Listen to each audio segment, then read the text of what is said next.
kabarnya baik dan sehat. Terima kasih Tuhan, kami bersyukur kami masih bisa belajar. Semua karena pertanyaan Tuhan. Tuhan, kami bersyukur kami siap belajar. Dalam nama Yesus kami berdoa. Haleluya. Amin. Oke anak-anak semuanya, kita akan mulai pembelajaran kita. Pembelajaran kita hari ini tentang komunikasi yang hidup dengan Tuhan. Minggu lalu kita sudah belajar tentang membangun kesetiaan kepada Tuhan. Bagaimana cara membangun kesetiaan kepada Tuhan. Sekarang kita akan belajar tentang komunikasi yang hidup dengan Tuhan. Tujuan kita belajar ini adalah anak-anak semuanya paham komunikasi itu artinya apa. Komunikasi verbal, komunikasi vertikal itu artinya apa, dan bagaimana cara berkomunikasi dengan Tuhan. Jadi harapannya lewat pembelajaran ini anak-anak bisa memahami arti komunikasi dan bisa berkomunikasi yang baik dengan Tuhan dan tahu bagaimana caranya. Yang pertama, kita akan ngebahas tentang pengertian komunikasi. Komunikasi dengan Tuhan itu pengertiannya apa ya, teacher? Dalam bahasa Inggris komunikasi itu dikatakan communication, ya, communication yang secara umum berarti semua tingkah laku kita, baik yang menggunakan suara atau yang menggunakan bahasa tubuh, gerak tubuh kita, namanya verbal dan non verbal. Jadi komunikasi itu ada komunikasi verbal, ada komunikasi non verbal. Itu pengertian secara umum yang dapat diterima dan dimengerti oleh orang lain. Arti khusus itu tadi umum. Sekarang arti khusus komunikasi adalah pesan yang kita kirimkan secara dasar untuk orang lain. Ya, pesan yang dikirimkan secara dasar untuk orang lain itu pengertian secara khusus untuk satu orang atau lebih, ya, dengan tujuan memengaruhi tingkah laku si penerima. Ketika kita berkomunikasi dengan orang lain, komunikasi kita itu menghasilkan atau mempengaruhi orang lain yang menerima komunikasi dari setiap kita tadi. Komunikasi dengan Tuhan berarti setiap tingkah laku kita yang menggunakan suara dan menggunakan gerakan tubuh hanya ditujukan kepada Tuhan, ya. Jadi komunikasi itu harus kita tujukan kepada Tuhan, baik verbal atau non verbal, ya, kepada Tuhan. Komunikasi contohnya apa? Contohnya, teacher, kita melayani Tuhan dengan selalu taat kepada orang tua sebagai wakil Tuhan di bumi ini. Jika diberi tugas oleh guru, kita harus mengerjakannya dengan baik. Itu adalah komunikasi yang menggunakan gerakan tubuh. Jadi itu namanya non-verbal. Ada action. Kamu disuruh mengerjakan tugas, actionnya apa? Ya kamu kerjakan tugasnya. Berarti komunikasi antara guru dan anak-anak sampai. Ketika teacher bilang ini tugasnya kerjakan ya, kamu jawab di sana oke. Lalu kamu kerjakan. Itu namanya komunikasi non-verbal. Pakai bahasa tubuh, pakai gerakan tubuh. Mengerjakan tugas kan ada gerakannya, bukan hanya ngomong doang mengerjakan tugasnya oke. Emang bilang oke tugasnya langsung selesai? Enggak. Harus ada gerakan tubuh yang menyertai kata oke tadi, ya. Contoh lain dalam bentuk komunikasi verbal, tadi non verbal itu pakai gerakan tubuh, disuruh lakukan segala sesuatu kamu kerjakan, itu namanya komunikasi non verbal. Ini contoh komunikasi verbal. Ketika kita rajin berdoa, memuji dan menyembah Tuhan, itu namanya verbal. Verbal itu menggunakan suara. Emang kalau kamu nyanyi diam aja? Emang orang ngerti kamu bilang apa kalau kamu ngomong sama orang? Nggak ada gerakannya gitu. Emang orang ngerti? Nggak ngerti, ya. Jadi komunikasi nonverbal itu tadi pakai gerakan. Ketika kamu bergerak melakukan segala sesuatu, menerima perintah dan melakukan, itu namanya komunikasi nonverbal. Komunikasi verbal itu lewat suara. Makanya kita memuji menyembah Tuhan setiap hari dan setiap waktu. Terus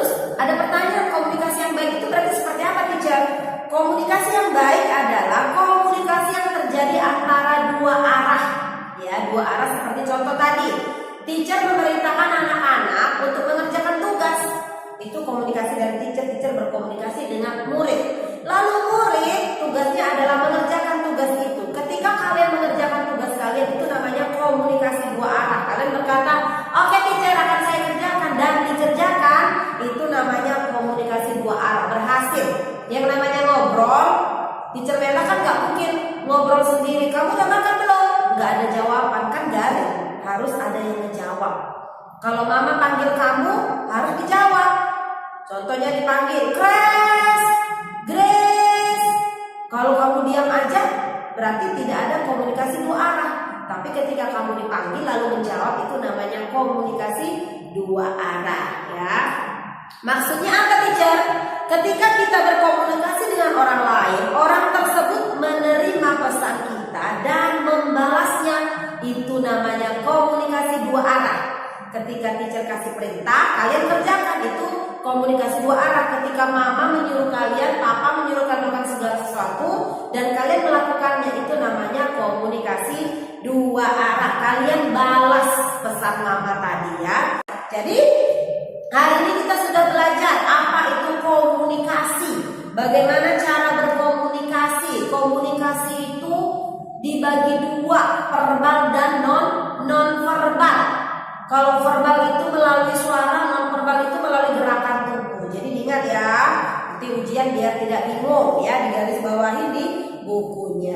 Sekarang kita akan lanjut untuk topik yang kedua, cara berkomunikasi dengan Tuhan, ya. Disiplin. Bagaimana cara kita berkomunikasi dengan Tuhan? Tentunya harus dengan disiplin salah satunya, ya. Dalam komunikasi dengan Tuhan ada dua garis untuk berkomunikasi dengan Tuhan. Yang pertama garis vertikal, lalu horizontal itu mendatar. Vertikal atas bawah, bawah atas, horizontal kiri kanan, kanan kiri, namanya horizontal. Jadi ada dua, ya. Ada dua cara kita berkomunikasi dengan Tuhan, cara vertikal dan cara horizontal, ya. Garis vertikal menunjukkan komunikasi manusia dengan Tuhan secara langsung. Jadi kita dengan Tuhan langsung. Ini namanya komunikasi vertikal, itu ke atas, manusia dengan Tuhan, ya. Kalau horizontal itu komunikasi manusia dengan sesama. Mau sesama orang Kristen, mau yang bukan Kristen, tapi itu namanya komunikasi dengan sesama, ya, dengan sesama yaitu manusia, ya. Jadi kalau nanti ada pertanyaan, cara berkomunikasi dibagi dua, horizontal dan vertikal. Apa yang dimaksud dengan vertikal? Hubungan manusia langsung dengan Tuhan. Apa yang dimaksud dengan komunikasi horizontal? Horizontal berarti mendatar dengan sesama manusia, ya. Dalam komunikasi dengan Tuhan, kita menemukan ada beberapa aspek yang akan membantu kita melakukan komunikasi vertikal dan horizontal tadi. Yang pertama itu tadi vertikal. Tuhan berkomunikasi dengan kita melalui apa? Melalui Alkitab. Nih, Alkitab ini adalah firman Tuhan. Ini salah satu cara Tuhan berkomunikasi dengan umatnya, dengan kita. Makanya kita perlu baca kitab suci dan doa setiap hari. Ini it's very very important, ya. Ini sangat penting dalam kehidupan kita. Ini tadi yang memandu hidup kita, meluruskan hidup kita, menegur kita kalau kita sakit.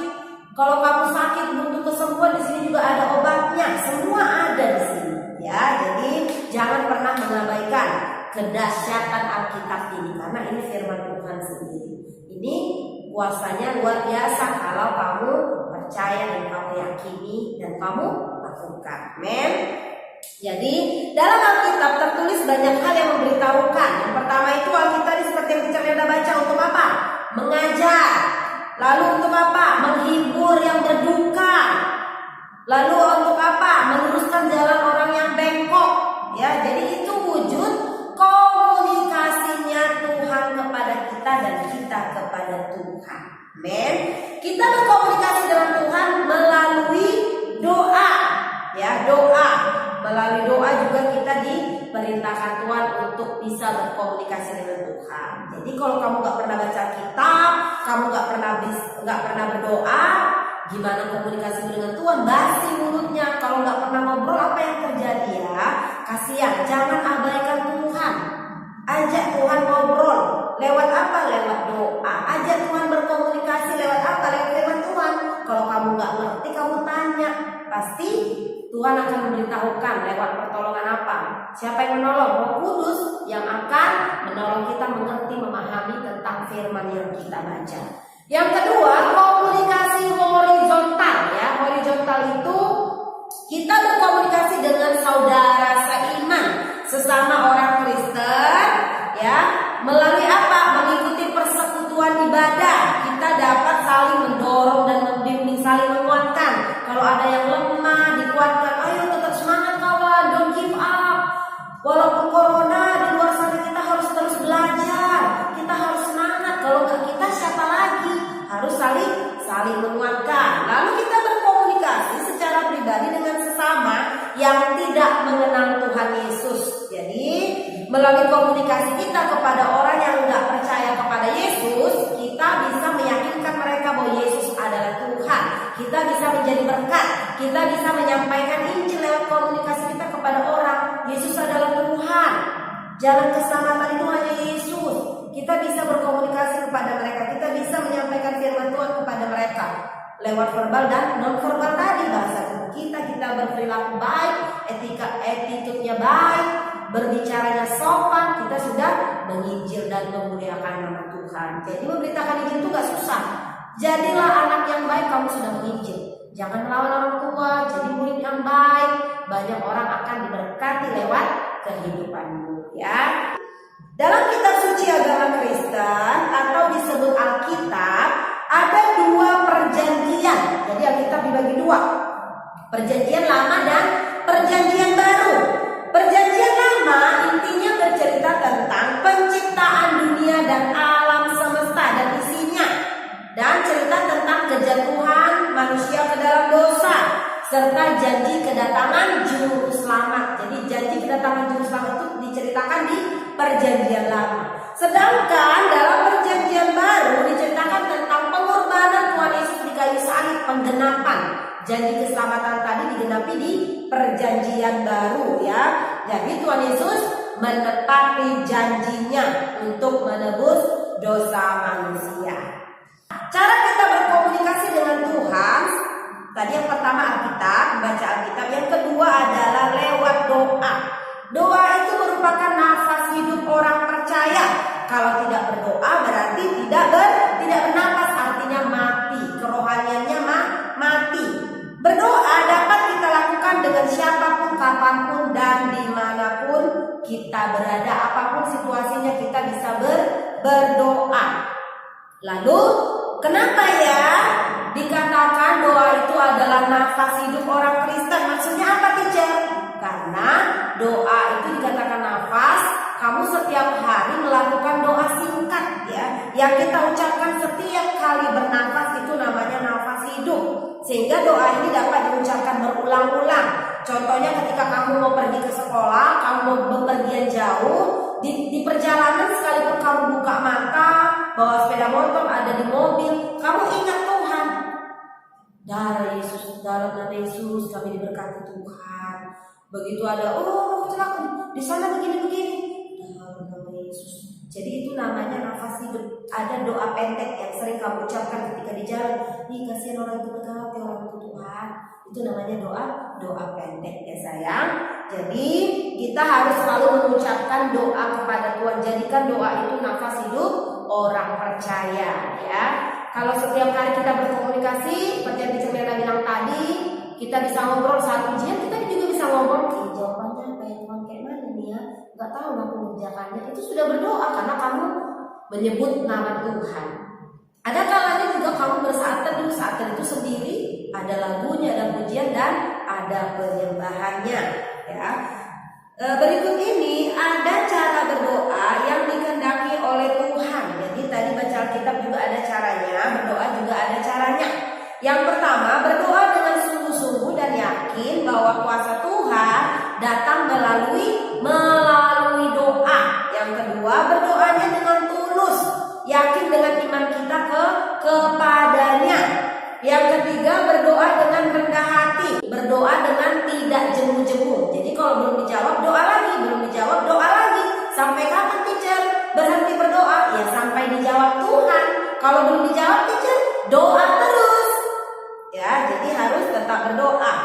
berdoa setiap hari dan meminta Roh Kudus memberkati setiap kita. Lalu jangan lupa berdoa menggunakan dalam nama Yesus, karena segala sesuatu yang kita minta harus dialaskan di dalam nama Tuhan Yesus, ya.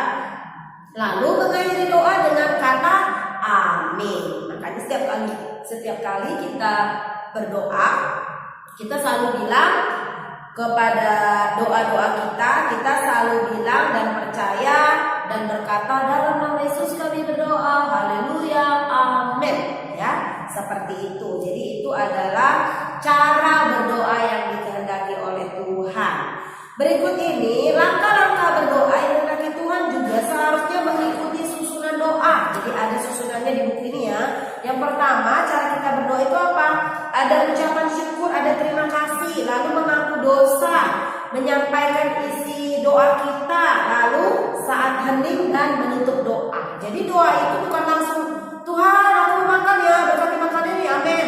Tuhan sembuhkan aku ya, Tuhan aku minta uang. Enggak seperti itu.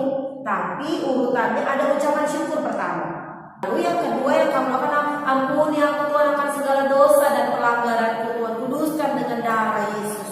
Setelah itu baru kamu meminta, Tuhan aku minta berkati papa mamaku Tuhan, kami lagi kesulitan, berkati papa supaya kerja. Setelah itu yang kamu lakukan adalah hening sejenak, menyerahkan semua doamu kepada Tuhan, lalu tutup dalam doa. Dalam nama Yesus kami berdoa, haleluya, amin. Seperti itu tahapannya ya sayang.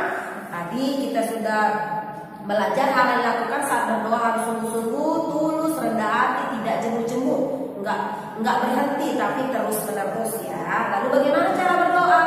Ucapan syukur dulu kita naikkan di hadapan Tuhan, lalu mengaku dosa, lalu menaikkan permintaan permohonan kita, lalu hening sejenak, lalu kita tutup di dalam nama Tuhan Yesus. Amin. Jadi berkomunikasi dengan Tuhan melalui doa bukanlah hal yang sulit. Itu ada hal yang gampang. Yang perlu kita lakukan adalah pembiasaan diri, mendisiplinkan diri untuk terus berkomunikasi dengan Tuhan. Kalau kamu belajar, berkomunikasilah dengan Tuhan. Kalau kamu makan, apapun yang kamu lakukan, libatkan Tuhan. Untuk tugasnya, anak-anak kerjakan halaman 65. Ya, 65 tugas prakteknya adalah kamu menghafalkan doa Bapa Kami. Lalu di videoin kamu doa Bapa Kami yang diajarkan oleh Tuhan Yesus, ya. Kelas 6 harus sudah hafal, itu prakteknya. Lalu tugas 67. Satu lagi ya, tugas 67 itu kamu isi, itu disiplin rohani, tinggal checklist saja. Lalu foto kirim ke teacher. Jadi tugasnya ada 2, menghafalkan doa Bapa Kami dan mengisi list atau mengisi disiplin rohani halaman 67. Oke, demikian pembelajaran kita. Tetap semangat anak-anak hebat. Teacher Ganda percaya kalian semua bisa melewati masa-masa sulit ini berdoa. Tuhan Yesus, terima kasih. Kami bersyukur kami sudah selesai belajar tentang bagaimana cara berkomunikasi dengan Tuhan. Biarlah apa yang kami pelajari kami bisa terapkan dalam kehidupan kami sehari-hari. Berkati semua anak-anak yang di rumah ya Tuhan. Berkati papa mama mereka, keluarga besar mereka, semua ada dan aman dalam lindungan Tuhan. Terpujilah nama-Mu Tuhan. Dalam nama Yesus kami berdoa. Haleluya. Amin.